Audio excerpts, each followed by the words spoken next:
You know that feeling when you wake up already tired? When you look at your study materials and feel nothing? When everyone around you seems to have it figured out, but you're just surviving? Yeah, I've been there. For months, I was that student, scrolling through motivational videos at 2 a.m., making perfect study plans that would fall apart by Tuesday, promising myself tomorrow will be different. But there was one specific day, one ordinary Wednesday, when something just clicked. And I'm not talking about some magical transformation. I'm talking about finally understanding what actually works. Today, I'm going to walk you through that day, hour by hour, because what I learned changed everything. And by the end of this video, you'll have the exact blueprint that took me from burnt out to locked in. Scroll, Instagram, watch YouTube, check messages. Suddenly, it's 10 a.m., and my brain already feels like scrambled eggs. Sound familiar? Here's what I learned on that day. Everything clicked. The first 90 minutes of your day decide the next 16 hours. Scientists call it the ultradian rhythm. Your brain operates in 90-minute cycles of high and low focus. And that first cycle, it's pure gold. But most of us throw it away on dopamine hits and notifications. So here's what changed for me. The new morning formula. Seriously, keep it in another room.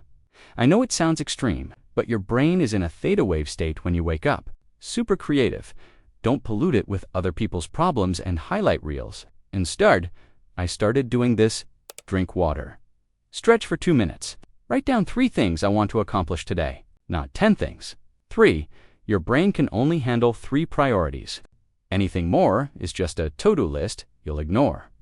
Next 30 minutes. Move your body. Not a full workout. Just move. I do 20 push-ups, a 10-minute walk, or just dance to one song. Why? Because movement floods your brain with BDNF, brain-derived neurotrophic factor, basically miracle grow for your neurons. It wakes up your prefrontal cortex, the part that handles focus, decision-making, and willpower. Final 50 minutes. Attack your hardest task. Not the easy stuff, not the busy work. Understand that concept that made my brain hurt. I called it eating the frog, and I did it when my willpower was full. When my focus was sharpest, by 9 a.m., I'd already accomplished more than most students do all day. The momentum was unreal. Quick action. Don't touch it for the first hour. Okay, so the morning was great. But then came the afternoon, and this is where I used to fall apart completely. You know the feeling, that 2 p.m. energy crash. When your eyelids feel like they weigh 10 pounds. When even reading one sentence feels impossible. Most students do one of 2 things here. Option A. Fight through it. Suffer. Read the same paragraph 47 times. Option B. Give up completely. Scroll TikTok until dinner. Both options suck. Here's what actually works. The afternoon reset. First, understand this. Your brain isn't broken. It's biology. Your cortisol naturally dips in the afternoon. Your adenosine builds up. You're literally fighting against your body's natural rhythm. So stop fighting. Work with it. Here's my system. 1 to 2 p.m. Light tasks only. This is when I review. Flashcards. Organize notes. Watch educational videos. Stuff that doesn't require heavy lifting. I'm not trying to learn quantum physics at 1:30 p.m., 2 to 20 p.m. Strategic break. End. I mean strategic. Not scrolling. Not Netflix. I take a 20-minute power nap. Or I go outside and get sunlight for 15 minutes. The sunlight thing is massive. It resets your circadian rhythm, lowers that afternoon cortisol spike, plus sun exposure increases serotonin, natural mood booster. If you can't nap or go outside, close your eyes. Do 10 deep breaths. Seriously, it works. 2:22 p.m. Second focus block. This is your second wind, your brain's second ultradian cycle. Not as powerful as the morning, but still solid. I use this for active learning, practice problems, teaching, concepts to myself out loud, making connections between ideas. 4 p.m. onwards, creative work. Your brain is tired of heavy logical work, but it's actually pretty good at creative stuff now. This is when I make mind maps, come up with analogies, connect different subjects. Some of my best insights came during these afternoon sessions, because my brain was relaxed enough to make weird connections. The big mistake I made, I used to think I needed to power through the crash, that real students don't take breaks. That's garbage. Your brain isn't a machine. It's not supposed to run for 12 hours straight. The students who look like they study all day, they're either lying or they're wasting 70% of that time scrolling while studying. Work with your energy, not against it. Quick action. This afternoon, set a timer for 20 minutes. Close your eyes or step outside.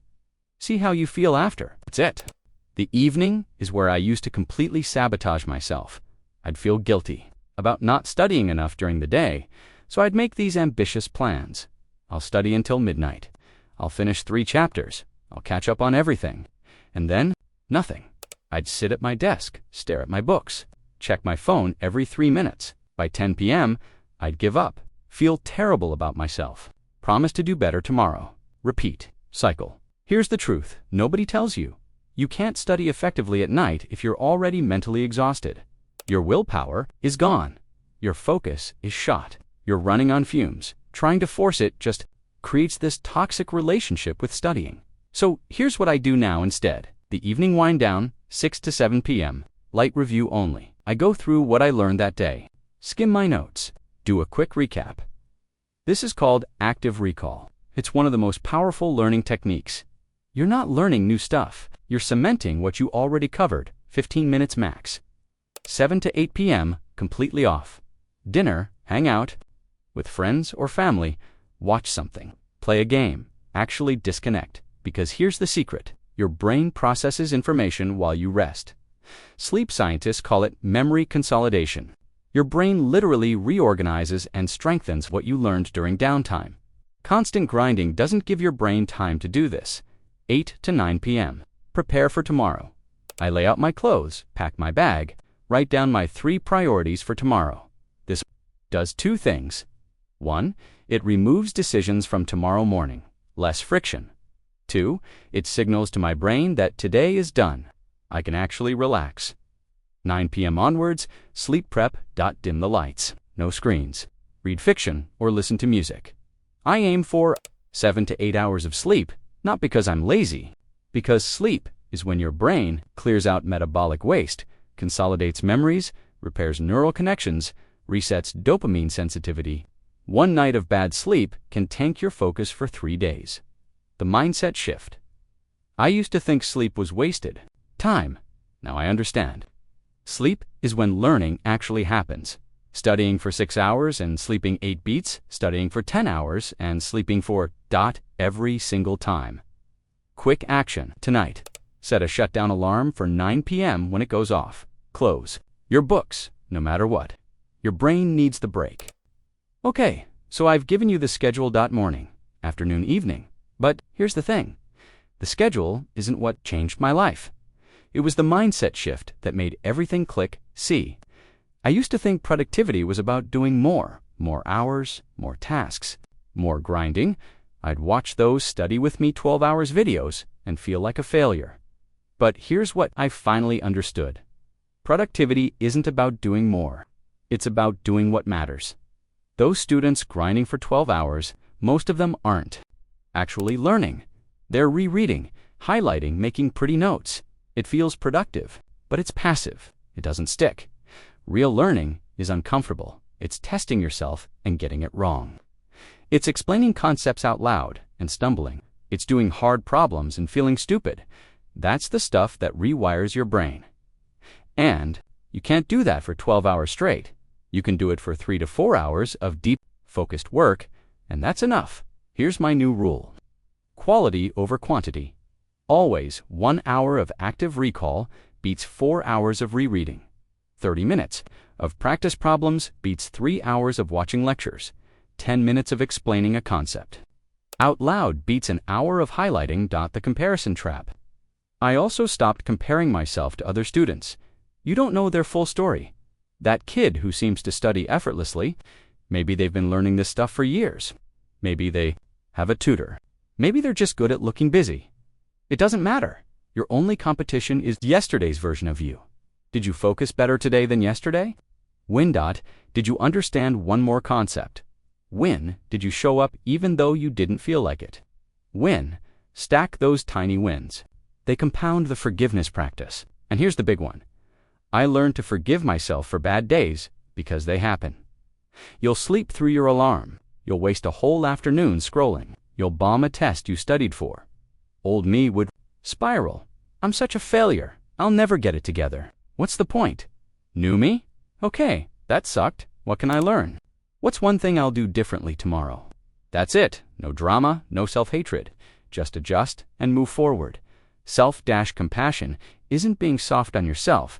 It's being honest and kind at the same time. I messed up today, and I'm still worthy. And tomorrow, I'll try again. That mindset changed everything. Let me give you the actual tools I use, because mindset without systems is just wishful thinking. Tool. #1. The 3-3-3 method every day. 3 priorities. Your non-negotiables. 3 hours of deep work total, not continuous.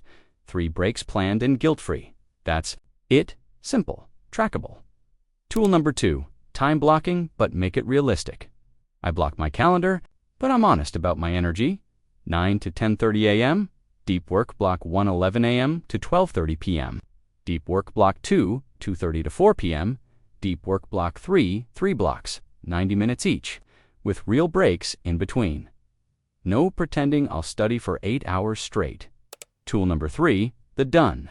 For the day rule once. I finish my 3 priorities. I'm done, even if it's 2 p.m. This was hard at first.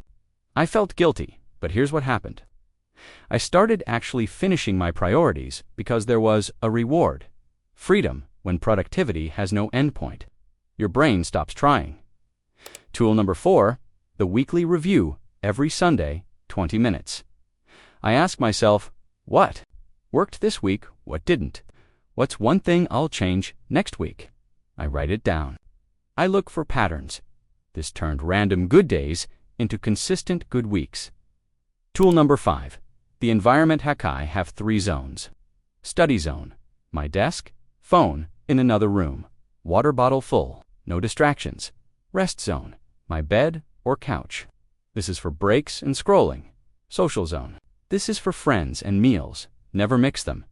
When I'm at my desk, my brain knows it's work time. When I'm on my couch, my brain knows it's rest time. No confusion, no guilt. The tools don't matter if you don't use them. Pick one tool from this. List. Just one. Try it for a week. Don't try to implement everything at once. That's how you burn out and quit. Slow is smooth. Smooth is fast. 1 hour of active recall beats 4 hours of rereading. 30 minutes of practice problems beats 3 hours of watching lectures. 10 minutes of explaining a concept out loud beats an hour of highlighting. The comparison trap. I also stopped comparing myself to other students. You don't know their full story. That kid who seems to study effortlessly, maybe they've been learning this stuff for years. Maybe they have a tutor. Maybe they're just good at looking busy. It doesn't matter. Your only competition is yesterday's version of you. Did you focus better today than yesterday? When. Did you understand one more concept? When did you show up even though you didn't feel like it? When. Stack those tiny wins. They compound the forgiveness practice. And here's the big one. I learned to forgive myself for bad days. Because they happen, you'll sleep through your alarm. You'll waste a whole afternoon scrolling. You'll bomb a test you studied for. Spiral. I'm such a failure. I'll never get it together. What's the point? New me. Okay, that sucked. What can I learn? What's one thing I'll do differently tomorrow? That's it. No drama, no self-hatred. Just adjust and move forward. Self-compassion isn't being soft on yourself. It's being honest and kind at the same time. I messed up today, and I'm still worthy. And tomorrow, I'll try again. That mindset changed everything. So let me bring this home. The day everything clicked for me wasn't special. It was a regular Wednesday. I didn't wake up with superpowers. I didn't suddenly become a genius. I just made different choices. Smaller choices, smarter choices. Choices compounded. One good morning led to a productive day by day. I became a different student. Not because I worked harder, because I worked smarter. Here's what I want you to understand. Just using strategies that don't work. And that's fixable. You don't need to overhaul your entire life tomorrow. You just need to make one. Small change, wake up without your phone, take one real break, finish one priority, go. You won't recognize yourself. Your turn. So here's what I want you to do right now. Pick one thing from this video. Just one. Write it down. Set a reminder. Do it tomorrow. Then come back and let me know in the comments how it went.